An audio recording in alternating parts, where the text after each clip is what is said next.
real happy to speak to the next guest on the Sports Card Shop at Moco guest line.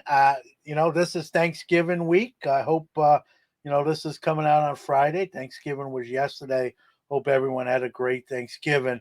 But this is really the perfect week to have this gentleman on and talk about what he does and his group does. And so, without further ado, I want to welcome Darren Garnick to the show.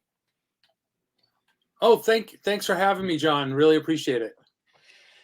Well, thanks for coming on, and you're with Cards for the DR. For most baseball fans, when they hear DR, they generally know what that means. But just in case, that's the abbreviation for the Dominican Republic, where many baseball players in the major leagues and minor leagues come from. It's a hotbed. Baseball is huge there, but Darren's organization uh, brings a lot of those heroes that I just kind of mentioned, the cardboard and chrome, back to the Dominican Republic. And gives them to the kids, and I'm sure it's a great thing. When I knew you were coming on, Darren, I definitely I had heard about this, and then I even dug a little bit deeper. Before we get into Cards for the DR, and we're going to spend quite a bit of time with what you do with them. Just kind of, it's a sports card show. Kind of your hobby background, even maybe before, Cards for the DR. Sure. So I'm a lifelong Red Sox fan, and a child of the late '70s, early '80s, much like you. And I've collected everything I can get my hands on since then, and I have too many cards now. My basement's overflowing. My office closet's overflowing, and so giving away cards has been a blessing for me in terms of being able to walk around my house. What do I love? I love the Topps Heritage series because it brings me back to the '70s, and I really like that old-fashioned cardboard versus the glossy, shiny, glittery diamond stuff, right? With the hydrofoils and the 8,000 different variations of the rainbow. I'm not into any of that stuff. I just love the classic designs. I also grew up loving Topps non-sports cards, Star Wars cards I grew up on, and Happy Days cards and ET cards and everything you can imagine. And I used to put those stickers on my lunchbox and in Yeah. my locker. And today, I love collecting the Topps Heritage stuff and also offbeat stuff. I really love food issued cards. I love the old round cards that were, distributed with Italian ice and ice cream and pizza Yeah. and things like that. So I love offbeat stuff and anything Red Sox. Yeah, that's awesome. You're gonna dislike me for saying this because and people who listen to the show on a regular basis know, like, Topps Heritage. I get it, and I appreciate what it is. It's one of my least favorite Topps brands. It's more of a set collectors release, which I don't do anymore, so it doesn't move that meter. But I think it has its great points. Some of you point out, which is why you love the product. It's just not one of my favorites, but sort of for opposite reasons. Sort of, I grew up sort of with that stuff like you did, and it's like I almost rather still go back and buy, the singles, the originals. But it is cool to see some of the current day players uh, on those designs because obviously it wouldn't happen any other way. So I get it. It's just not my cup of tea, but nothing wrong with it. And listen, it's one of their most popular brands. So a lot of people probably fall on your side of the aisle than mine. And yeah, we both grew up, like you said, during that era. And I just think with the Heritage, I've sort of seen so many releases of it. It's sort of become like repetitive, but at the same time, it also brings back that nostalgia bug, right? You remember the original set when you look at whatever the current rendition Yeah, is. So Yeah, Stadium go ahead. Club. I also love Stadium Club because I really appreciate the photography and the obscure archival photos. I was looking at a pack of the cards the other day, and they had a picture of Johnny Bench wearing he's wearing his Reds uniform, but he's wearing a necktie, a loosely tied necktie around his neck, and he's carrying balloons. And I have no idea what the hell he's doing there, but it's great. Like someone who works for Top Archives loves quirky stuff, and that's why I love that set. Yeah, now we're gonna be on. Now we're waving the same pennant. Stadium Club is actually one of my favorite tops releases for exactly what you just said. Some sort of rarer photos or photos not used in the traditional flagship releases. The photography is probably some of the best on Yeah, cards in the history of cards, and you get those photos that make you think, right? That makes the gears in your mind turn. Like, what's going on here? What was the backstory with this photo? And some of the shots, from taken from the dugout, almost like with sitting in between players. And one of my favorite cards, I think it's the 2020 Stadium Club. It's the Bo Bichette's rookie, and it's filmed from like inside the dugout looking up, and you see the CN Tower behind them. It's just a great card, a great shot, and I love Stadium Club. So we're back on the same page with Stadium Club. Let's get into cards for the DR. It's a great what you're doing, Darren, for those young boys and girls, and just kind of like where the idea, how it all came about. How was it sure. launched? Where did it all start? Yeah, let me start out by saying, while the Dominican Republic is one of the greatest exporters of Major League Baseball talent, um, just think about the past couple weeks. The AL Rookie of the Year, Julio Rodriguez, right? Then you have the World Series MVP, Jeremy Pena, and then you have the NL Cy Young Award winner, Sandy Alcantara, all from the DR.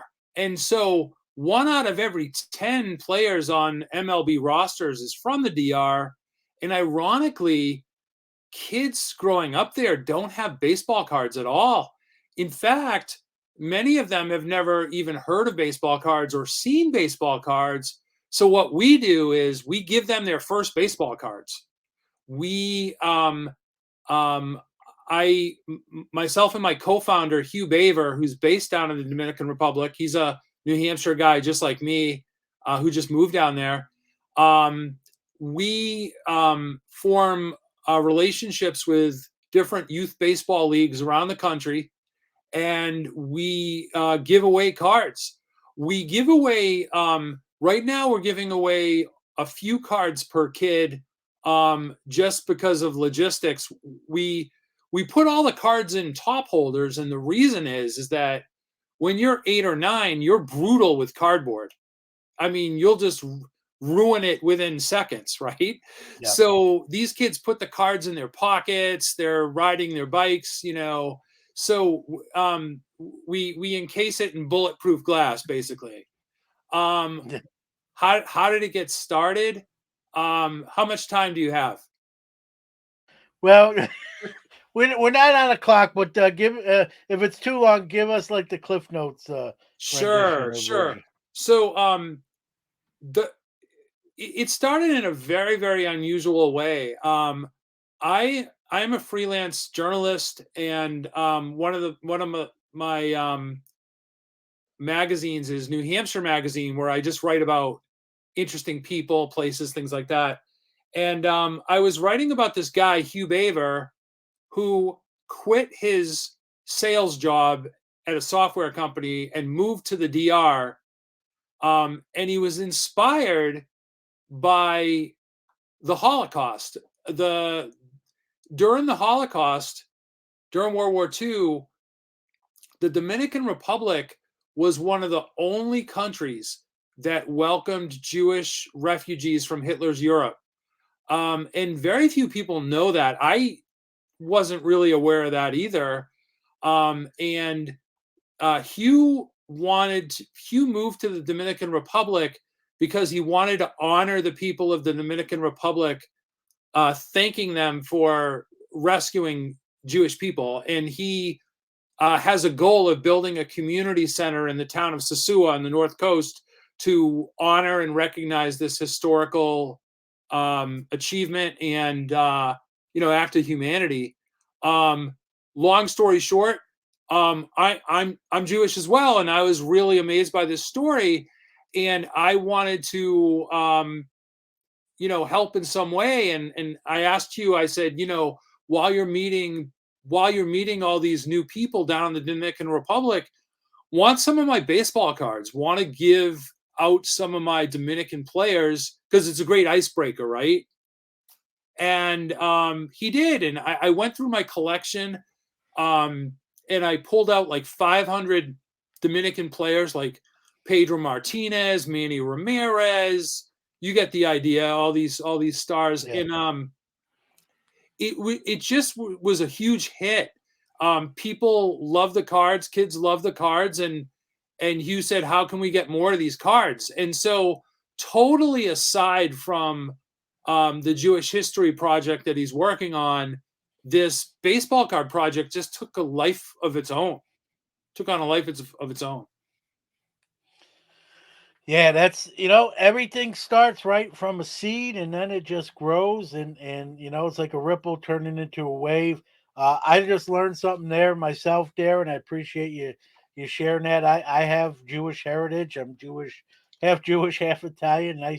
Nice combo there from New York. So I had no idea until you mentioned it just now that they were a refuge for Jewish folks trying to escape as we all know, World War II times, the Holocaust, and all that goes along with it. So I learned a little something there myself, which is awesome. And then you mentioned Hugh, wants to sort of pay that back or pay it forward, if you will, and acknowledge. That generosity and that humanity and that's cool. So now, for the like, I know this much: the Dominican Republic is not, it's third world. People call it third world country. It's not, it's not a rich country necessarily.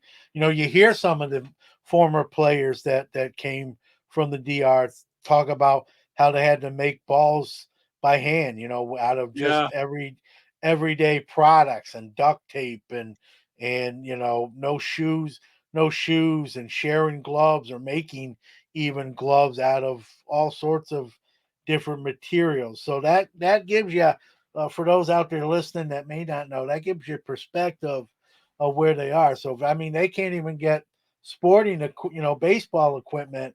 Baseball cards are going to be few and far between. I guess my question to you is, with a lot of the famous, players that have come from there, the fact I'm glad you and Hugh, have done this and are doing even more. You would have, is it? How come some of the former players that wasn't something? I know they probably do other things and give money and build things, but you would think maybe the card, just because of the lineage and the heritage and some of the great players, that there would be more cards there. Do you know why that might yeah. be not the case? Sure, sure. So let me back up and say, underscore what you were saying is, yeah. I mean, I don't know what the latest rankings are, but I believe the Dominican Republic is one of the five in the top five poorest countries in the world, Yep. and some of the kids are playing barefoot. And we when I went down to the Dominican Republic this summer to hand out cards, um, it's a year-round project, but being able to do it in person is amazing. Um, a lot of these families are living, large families are living in one room houses, and like I said, the kids don't have proper shoes and let alone gloves. there's this famous story of Tony Fernandez, the all-star shortstop for the Padres and Jays. He started out with a milk carton as his glove. So the question is why don't they have cards? Um, I, I don't know, but my hunch would be that it's not economically profitable for the baseball card companies to sell the cards, because who's going to buy them when food is the priority, right?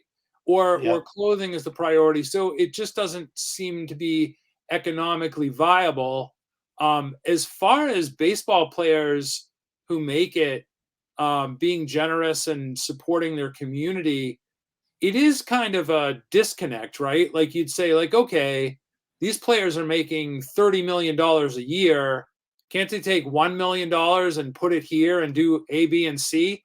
I think that actually is happening. Like Pedro Martinez built a school and a church, and I don't have the list of everything he did. I was just reading something about Nelson Cruz buying ambulances for his community. So I think some players do it and some players don't. It's like anything else, right? Like sometimes in our own lives, when we meet people, the most generous people are people who have no money at all. And sometimes the richest people we know, snub their nose at putting a quarter into the UNICEF box or whatever it is. I don't know the answer, but I do know that many baseball players give back to their hometown. And if you're one of those towns where there weren't many players, you're kind of screwed. And so it's a fascinating question, because I really would love to get right now. Cards for the DR is really a two-person organization. There's me here in the US and Hugh down in the Dominican Republic, and we have a network of generous collectors around the US and Canada who are sending us cards and top holders, and are donating money to help with postage. But for the most part, Hugh and I can only do so much. And so I would love to scale up. And by scaling up, I would love to get Major League Baseball involved or minor league baseball involved.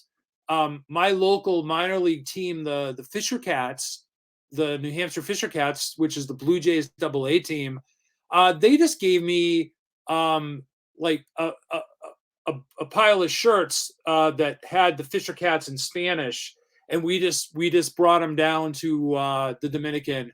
But all those little things add up, and so if we can get large organizations like even like Tops or Fanatics or somebody like that involved, I would love to just become a contributor and Yeah.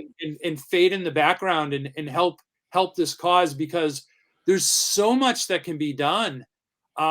Hugh is trying to get meetings with the education ministry in the Dominican Republic to see if this program could be incorporated into schools. Because if you think about it, if you look on the back of a baseball card, right, there's all these Yeah. statistics, and so there's a lot of math involved, right? And and also English is so important in the Dominican Republic, because the economy down there is dependent on tourism. And so if you know English, you're going to get a better job. Yeah. Um, and maybe that better job could be software development or whatever it is, but English is very valuable for careers down, worldwide. Um, so that was a very, very long-winded answer to your simple question. No, no, and it's very important. And you touch on something that's on my list here to talk to you about is you hit it right on the head there. And I'd like to see, like you said, Top Slash Fanatics, Panini, even some of the supply companies, Ultra Pro, Exactly. they, you know, get involved. Number one, it's a tax write off for those companies, and they need those as much as anybody does. And it's just good to do things like that. Good to get in some communities. Listen, and the importance of the DR to what they're doing, Tops and Panini, and you can't measure that. Like you said, you got Hall of Fame baseball players that appear on their products. I mean, just to give back a little bit, it's really not going to break their bank. They're going to get a tax write off. I mean, I guess I'll put you on the spot. Has anyone, I can kind of put some feelers out. I can tag them and, use what little emphasis, or pull I have. But has anybody, you or Hugh, reached out maybe to, make them aware what you're doing, and if they do want Of to get course, involved? of course. So my Instagram is at baseball cards for good, and it's four as a numeral. Yeah, Baseball cards for good. And so I'm always tagging Tops. I'm always tagging Fanatics and Beckett and all the publications. And so, hopefully, hopefully something will stick. You just never know who's going to see something. Like, for example, on Instagram, there's this very popular site called the Bat Boys, and the Bat Boys are two college kids that go on the field at MLB stadiums and just ask fun questions to the players. They'll say, how much can you bench press, or what's your favorite, pop music song, or how far can you throw a baseball, stuff like that. And they stumbled across cards for the DR, and so they're now asking Dominican players what their memories are of baseball cards, if any, and what they think of this project. So word of mouth is so important. Just as an aside, one of the Bat Boys interviews on Instagram, they interviewed Juan Soto, and Juan Soto said that he had no baseball cards as a kid, but him and his dad would cut out pictures of baseball players in the newspaper and paste them in a book, and that was like a fun father-son activity, but that was their baseball cards, newsprint. yeah, it's crazy. We're talking about, Tony Fernandez making a glove out of an old milk carton, and here they're, the Juan Soto making basically a homemade baseball card. I got to ask you. You mentioned you went last year to the DR. Was that your first trip, or how many times have you been Yeah, there? yeah, I'd never been there. We were there this past June. We were there. My friend Jay and I flew down there. We were there for 10 days. We went to 6 different communities. And we were going to places that are just off the tourist map. GPS can't even take you there. Just locals brought us there. Hugh has an amazing network of youth baseball coaches around the country. And I have to say, like, I gained so much. I already had enormous respect for the people of the Dominican Republic, but it was just wonderful to experience their warmth and also just see up front their talent and passion for baseball. Um, give you an idea, we were in this village outside of Monte Cristi, which is near the Haiti border in the west. And Monte Cristi is where Juan Marichal comes from and where Nelson Cruz comes from. And the baseball diamond is in the middle of the neighborhood. So picture, um, like in these New England towns, like you'll have a town common and then you'll have houses all around the town common. But picture a baseball field being that glue that brings the houses together. So people walk out their front door and there's a huge baseball field, and then houses around the perimeter.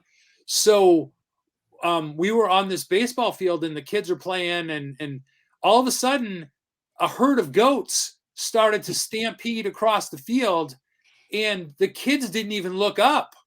They just kept playing baseball Yeah, because the goats are just, they're part of the background. But yeah, also seeing 16-year-old kids hit a ball that would have easily gone out of Fenway.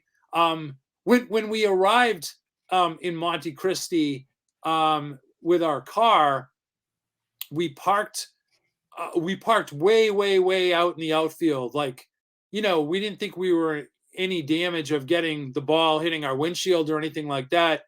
But one of the coaches says, "Don't park there. Move away, move away." And needless to say, 5 minutes later, people were hitting it out like 350 feet or whatever it was, and these are kids.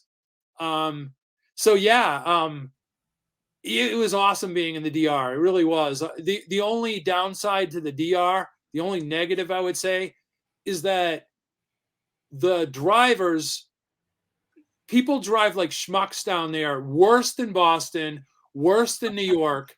So much so that they put speed bumps on the highways. I'm not kidding you. Like the main thoroughfares, people have to stop every half mile for a speed bump because people just they drive like it's the Indy 500 down there. Yeah.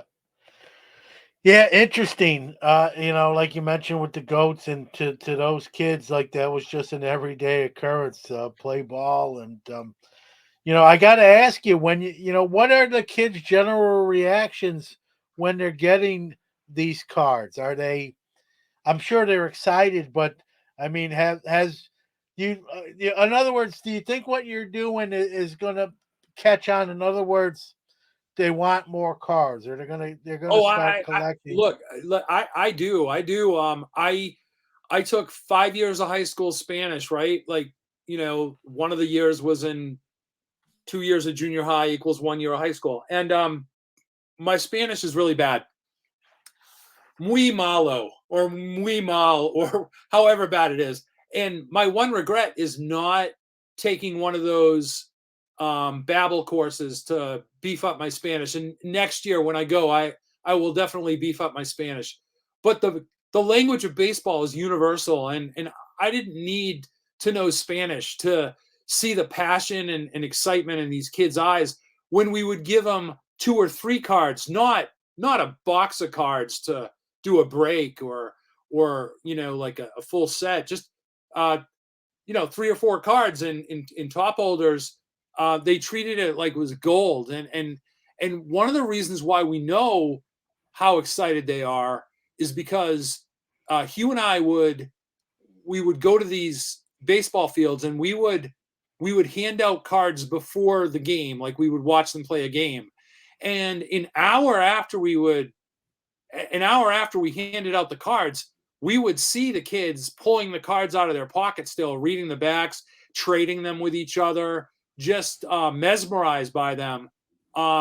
Hugh gives out a lot of cards at Christmas time, and he told me that in some homes these cards are put up on the mantle above the fireplace.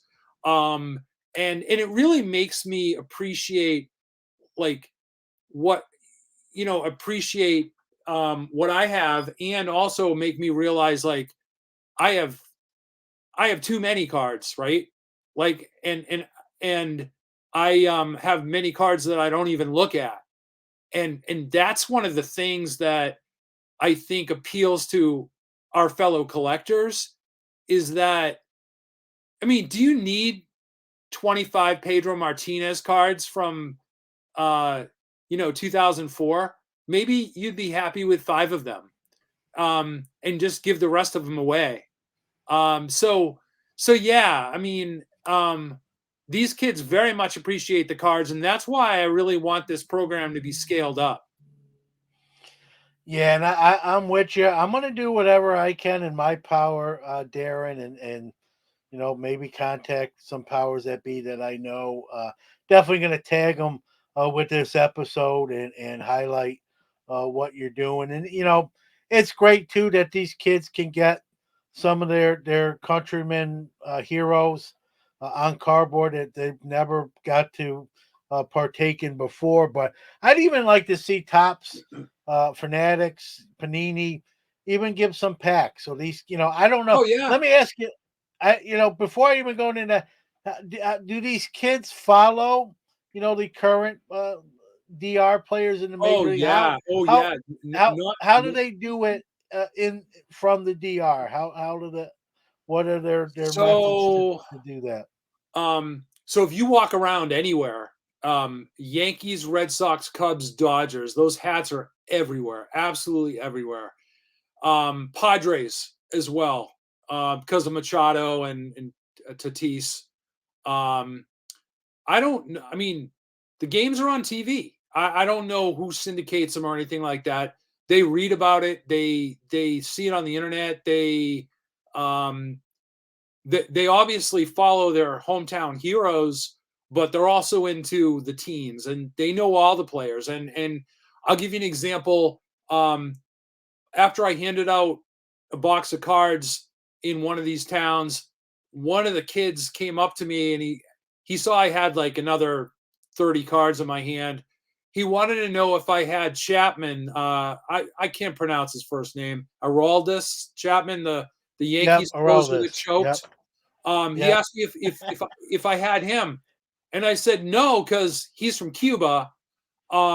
And but the kid didn't care. He wanted to trade me the card he had for Chapman. And look, why wouldn't they like Chapman? People don't choose their favorite players based on ethnicity, right?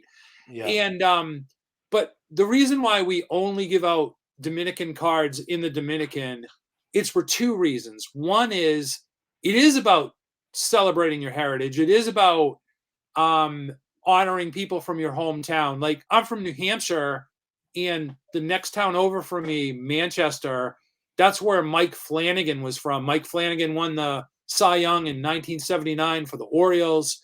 And I save all my Mike Flanagan cards, and there's a history museum in New Hampshire, and I give all my cards to them, and they hand them out to kids because it's kind of cool knowing that the Cy Young Award winner. There's actually two Cy Young Award winners from Manchester, New Hampshire. Um, Chris Carpenter from the Cardinals also is from Manchester. So, and we're in a cold weather state. We don't have many ball players. So the yeah, fact that we have two Cy Young Award winners is just miraculous. So back to the DR. The second reason why we don't share other cards, other players from other backgrounds is logistics. Like we don't have it's so much money to for postage to send cards yep. that we can only bring a small amount, and so it just makes sense to bring DR cards to the DR. And also, if you look, there's something special about celebrating your own country. I mean, look at the success of the World Baseball Classic, right? Um, and world, you know, Japan. Otani just said he was going to play for Japan. How cool is that? Maybe Ichiro will be a coach. I mean, I don't know, but the DR team is going to be insane. Like Vladdy Yeah, Jr. at first base, Pena at shortstop. Um, you know, all these players. I mean, yeah, it's just yeah. So yeah, that's why we focus on the DR players. yeah. And like you just eloquently pointed out, baseball is a worldwide sport. We'll take credit for sort of inventing the game, but it's become obviously a worldwide sport. And in the DR, like you said, it's almost it's like religion. The kids just sort of that's what they play. I was curious, to find out how they do follow their hometown players, but like you said, internet. I'm sure they have some sort of newsprint, TV games that what they can get. I also appreciate that you saying, hey, while they like their own players from their country, they like other players too. Like they Yeah, have other favorite players. I'd love going back to kind of where I was, a few minutes back. I'd love to see, Fanatic slash Tops, Panini. Um, you know, maybe bring some boxes, right, of sealed product, and have these kids get to open some packs, right? Anyone that's in this hobby knows one of the most fun you can have is opening a pack of cards, whether it's a from a vintage box, whether it's a pack of 87 tops or 2022 brand, right? It's that rush, that adrenaline, And these, I'm sure most of these kids, if not all of them, probably haven't got to do that really. And love to see, it's one thing to have, you're giving them the cards, and that's awesome what you're doing, but that'll kind of show them sort of. I guess that'll lead me into another question. Do the kids sort of ask like, where did this come from? How do I get these? Do they, are they inquisitive, or are they just so glad to have what you give them? That's a great question. Because of the language barrier, I mean, Hugh and I, when we would be with the coach presenting to the team and explaining our passion for baseball cards and how we want to share them, we never really got into, mainly because of the language barrier and also because it didn't occur to us. We never really um, got into the issue of where did who manufactures these cards and how popular are they. It was more about just saying, here's this neat thing that you may have never seen before. We'd love for you to share this. We'd love to share our joy of baseball cards with you. Was really about it, rather than focusing on why they can't get them. But hopefully, when I learn some more Spanish, I'll be able to have deeper conversations. Yeah, no doubt. And again, I'm gonna beat this like a dead horse, but I think it's important, and I'm gonna see what we can do. I can't obviously make any promises, but maybe get some of these card manufacturers on board to donate some boxes, and these kids get to kind of see where cards come from, sort of the process. While now you have the cards, but where did they come from? Sort of the whole genealogy of the hobby. And you never know, that can inspire somebody. Maybe someone opens a card store down there at some point. Do you know? A lot of these players, Darren. I'm sure you're aware of this too. The companies will give them, you know, count, 800 count box of their kind of base cards. Oh, I It'd didn't be know nice. that. I didn't know Yeah. that. Oh, So, I'm sure they give them to a lot of family and friends, but, they generally get, at least it used to be like that. I'm going to go on the assumption it still happens, but even it'd be nice to maybe, if they could even coordinate something with the players where they can come back home and even distribute their own cards. And then would be these young wonderful. kids can meet their heroes in person, and Yeah, they're giving them cards. They can sign them. Maybe they can sign them ahead of time and just hand them out that way. There's just so many directions, positive directions. Something like you're doing can go. There's so many tentacles to it. There's people can take up the baton and run with it too. And I think, that's I don't want to, speak for you, but and knowing what you're doing, that's sort of my vision for you, is that this thing can be even bigger. The fact that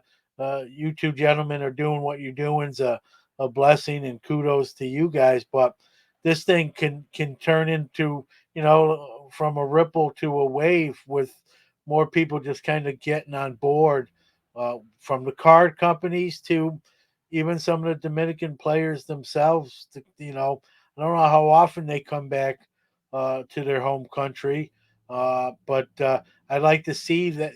That I don't know if it happens or doesn't, or but even some more, if it is going on, even more so.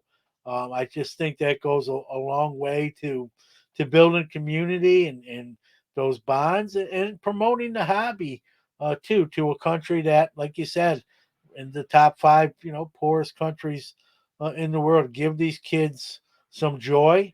They get that joy playing, but even joy off the field. And like you said, cards have a lot of stats on them, right? And it's a good way to learn, multiplication. How do I figure out how to figure out a batting average? If I add all these, this player's played 5 years, let me add up all his home runs. It could teach him addition. There's just so many different positive aspects to cards.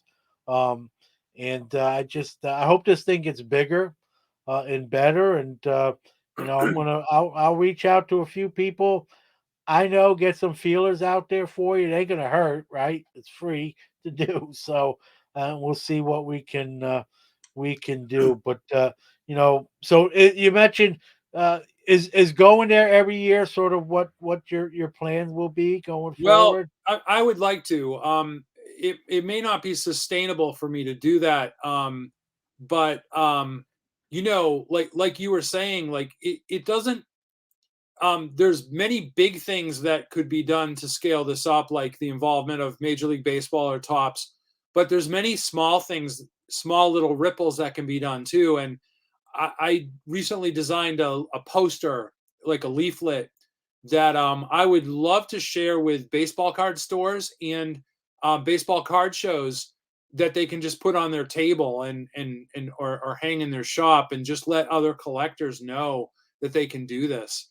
Um, I mean, ultimately, I would love to become a contributor and keep sharing my cards and have some large organization, take this over. Especially, I'm surprised it hasn't been done already. It's not that unique of an idea. Um, Along the same lines, John, I think that what Hugh and I have done shows that you don't need to really have a lot of money or Mhm. be part of a have a lot of influence or power to make an impact, right? Like you can like if some of your listeners are going to the Dominican or to Venezuela or Cuba or any place like that, Puerto Rico, um, you can just bring the cards yourself and hand them out and find a community center or something and not have to think too much about it. I mean, it's really just about sharing your love for baseball and baseball cards. Yeah, no doubt. Like you said, most collectors have more cards than they need. Yep. That's the fun part. Even to scale down your collection and of guys are from the Dominican. I appreciate your time coming on. What I want you to do is give out your information. I implore anyone that's listening to the podcast that wants to help out, in the very least, get them maybe your direction or Hugh's direction.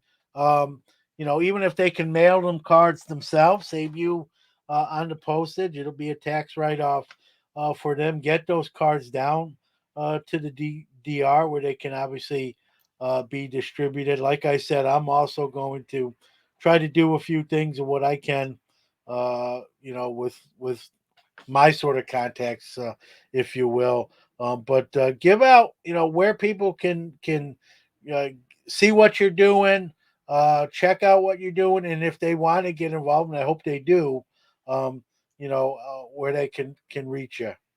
Oh, sure. And you just reminded me of something. The most Sure.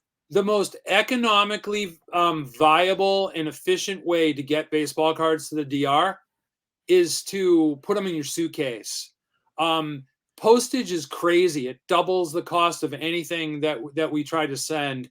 Um, Yeah. and so I would love to connect with fellow collectors that may vacation down in the DR. I mean, look, winter's coming up. It's a huge, huge resort area for people that want to get away from the snow. There's tons of collectors who go down there. We know that. So I would love for some of them to connect with me and say, "Hey, Darren, we're going down to the DR. I'm happy to bring a box of 500 cards." Yeah. Ideally, this would be for people in the North Coast that could connect with Hugh. But even if not, even if they're in other opposite parts of the country, they can hand out the cards themselves, and I'm happy to share what I have. So everything you need to know about how to donate, what to donate, is on our website, which is Cards for the DR, um, cards for the dr.wordpress.com. And you can put a link on your site too, right? Yeah, I'm gonna do that, and then in this episode, in the show notes, I'll make sure to get that info there as well. Oh, and if you're on Instagram, you can also reach out to me at baseball cards for good. That's baseball cards numeral for good. And those are the two main ways of reaching out. I mean, there's Twitter and Facebook and blah blah blah, but I can't do everything. I can only be in Yeah. one, really pay attention to one. So I pay attention to Instagram. Yeah. What I'll have you do is give me the stuff that you want advertised, and I'll make sure that gets in the show notes. So for those listening, even though Darren just said it, and you missed it, or your memory's like mine and you can't remember what you had for dinner the night before, so you ain't gonna remember that. Check out the show notes. That information will be there to maybe get some cards headed to the Dominican Republic. It is obviously cheaper to deliver in person. Not everyone can go there. That's understandable. If you want to, hey, send them. I know postage is not cheap, but it's good for your soul, makes you feel good, and it is a charitable donation, so you can write that off your taxes. Not that that's the only reason you're doing it, but that's a fringe benefit of doing it. If someone wants to mail them, you can also steer them in the right direction Mm-hmm. Yep. as well. So, Darren, I appreciate you coming on. What you're doing with Hugh is great, and keep it up. And hopefully, this thing, is going to get bigger each year here. And I'm going to do my part to try to aid in that effort. So keep going, continued, and again, you're making an impact. It's whether it's one kid, 30 kids, 100 kids, an impact's an impact. And so you're making a difference for some young people in a country that not as rich as some other ones, and doesn't have a lot of that stuff readily available, and those kids get to enjoy the hobby much like kids here in America and in other countries do. And that's a nice thing to know that's going on. I really appreciate your support, John. Thanks so much. Thank you. And again, it's Thanksgiving. I mean, you can do things all year, but I think this is a great week to really highlight it. It makes a little more even sense that way. So thanks, Darren. Thank you.